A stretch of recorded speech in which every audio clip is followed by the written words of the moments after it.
Sir परिवार की मांग चप्पल बैठ थोड़े जाएंगे। सर ये परिवार की मांग है, ये परिवार आप जी है सर, जिस प्रकार से आपके द्वार पे आया सर न्याय मांगने के लिए, न्याय दिलवाइए सर इस परिवार। माननीय मुख्यमंत्री जी को भेजना है तो आप अपने माध्यम जो भी सिस्टम यहाँ का उस हिसाब से आप यहाँ करवा दीजिए। बिल्कुल, कुछ आपकी परिवार कल मिलने जा रहा है मुख्यमंत्री जी से। आप इसको भिजवा दीजिए, जो उसकी रसीद जो भी कुछ होता है तो उसका आप जो है परिवार का उसमें हिला हवाली नहीं होनी चाहिए। बिल्कुल, वो ज्ञापन आपका पहुंच जाएगा। मोबाइल नंबर पड़ा कि नहीं इसमें? मेरा पड़ा है ना? पड़ा है ना? चेक करने के लिए ट्रांसपेरेंट तरीके से किया जाए। ठीक, धन्यवाद। आपको कुछ कहना होता है? आप कुछ कहना चाहेंगे? क्या मैं उम्मीद कर सकती हूँ कि मुझे शायद आगे न्याय मिले अब, क्योंकि मैं पहले भी आई थी यहाँ पर, लेकिन मेरा केस पूरा।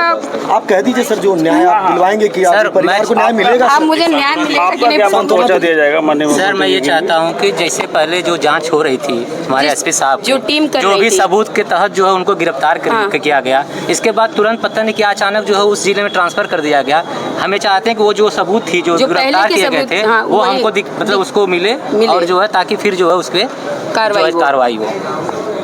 फिर से जांच हमारी जो है एसपी साहब ही कर रहे हैं। आजमगढ़ एसपी साहब की मांग है, आजमगढ़ एसपी को ही ये जांच दी जाए। आपका ज्ञापन पहुंचा दिया जाएगा। सब कुछ धन्यवाद। चलिए तो देखिए, आप देखेंगे इस समय जो है देख सकते हैं। बताइए आप लोग, बताइएगा। बोलिए आप किस उम्मीद से यहाँ पर आए हैं? हम इस उम्मीद से आए, फिर से मुझे जो है कि न्याय की उम्मीद जगी है कि जनता मेरे साथ है, बच्चे मेरे साथ हैं, अभिभावक मेरे साथ हैं, तो अगर मैं साथ हूँ तो मुझे न्याय ज़रूर मिलेगा। और मैं चाहती हूँ कि जो आजमगढ़ की टीम जो इस चीज़ पे जांच कर रही थी, अनुराग जी जो जांच कर रहे थे वही करे, क्योंकि वो ईमानदार हैं। और मैंने इसी बिना पे मैंने केस भी यहाँ वो किया था, क्योंकि मुझे कहीं ना कहीं डर तो ये था कि वो बाहुबली हैं, वो कुछ भी कर सकते हैं, और उन्होंने अपना बाहुबली दिखाया। जब दो लोग गिरफ्तार हुए तो आपको प्रशासन पर भरोसा हुआ, फिर छूटते ही फिर आप पर क्या बीती? मुझे छूटते भी ये नहीं था कि मेरे आजमगढ़ की प्रशासन ने कोई गलत काम किया है।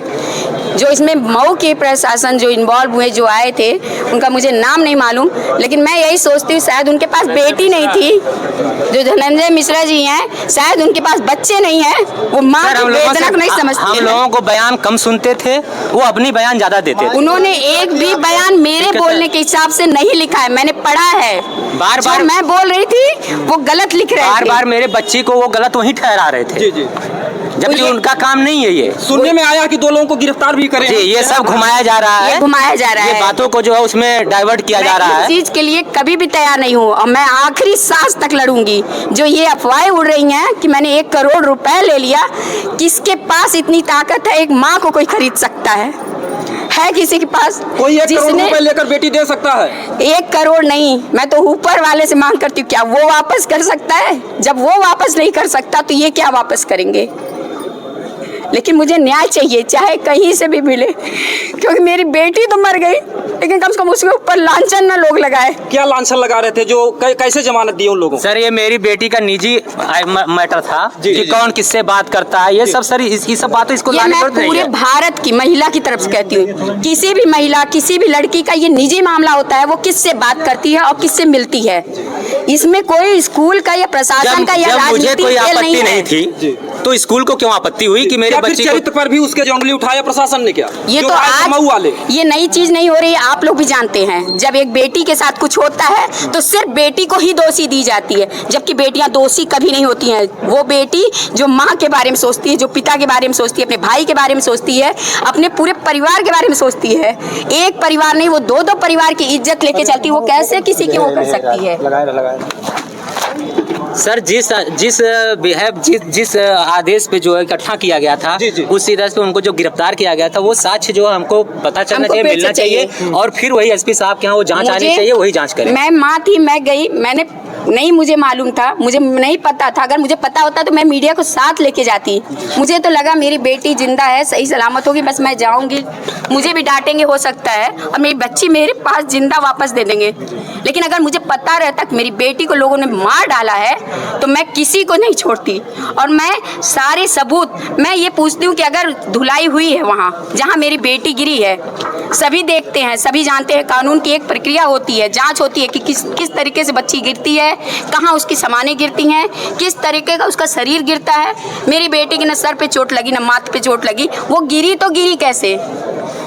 मुझे प्रशासन से यही जानना है कि मेरी बेटी के साथ हुआ क्या। जो भी फोटोग्राफर मैम से कि जो प्रिंसिपल ऑफिस था उस दिन वो लॉक क्यों नहीं किया गया, क्योंकि उसी में जो 70 से 80 मिनट का मैं ये चीज वहाँ तुरंत मैंने कहा, क्यों नहीं किया गया? मैंने तुरंत कहा था कि पूरी सील की जाए, इसलिए सीज की जाए कि यहाँ सबूत मिटाने की कोशिश तो ही नहीं की गई है, अभी आगे भी कोशिश की जाएगी, लेकिन ऐसा कुछ नहीं हुआ। बताया जा रहा है कि प्रिंसिपल ऑफिस में अब कहा जा रहा था कि इसमें सीसीटीवी नहीं है, सीसीटीवी का कोई भी कैमरा नहीं, गेट का भी तो कैमरा नहीं दिखा हमको, का भी तो कैमरा नहीं दिखा। हमारी बच्ची स्कूटी से जा रही है कि गाड़ी जा रही है, कहाँ गिरी और कब किसने उठाया, किस पे लादा और क्यों लेके गए। मैं तो अपनी बेटी को बाहर एम्बुलेंस में देखती हूँ, मैं बर्दाश्त नहीं कर सकी उस वक्त कि मेरी बेटी एक लावारिस लाश की तरह रोड पे छोड़ दी गई थी। आप लोगों को घुमाया भी गया वहाँ पर बेमतलब का समय दिया। एक सवाल और है, क्या आप जो है आपको भरोसा है जो है नहीं सरकार पे, जो है जैसे हमारे योगी मुझे भरोसा है,